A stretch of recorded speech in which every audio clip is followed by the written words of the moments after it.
सांगली पोलिसांच्या ताब्यातून पळून गेलेला खुनातील आरोपी जेरबंद लोहमार्ग पोलिसांनी पाठलाग करून बेड्या ठोकल्या.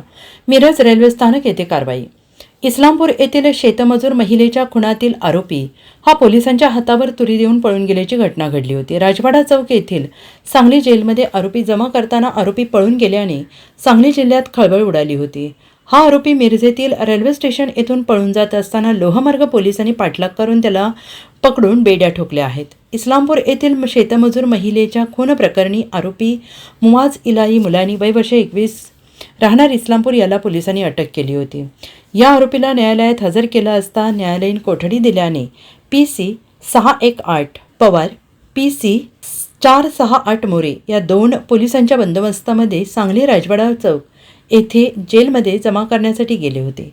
जेलच्या गेटसमोर आल्यानंतर मुआज मुलानी हा पोलिसांच्या हातावर तुरी देऊन पळून गेला. आरोपी पळून गेल्याची माहिती जिल्ह्यातील सर्व पोलीस ठाण्यांना मिळाल्यानंतर सर्वत्र शोध सुरू होता.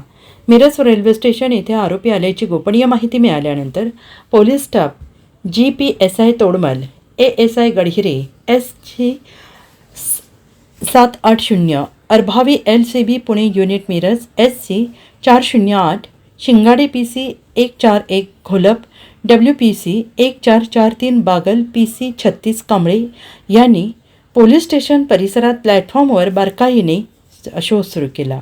त्यानंतर आरोपीला पोलिसांचा सुगावा लागल्यानंतर सांगलीकडील दिशेने पळून जात असताना त्याचा पाठलाग करून पोलिसांनी अखेर त्याला बेड्या ठोकल्या आहेत.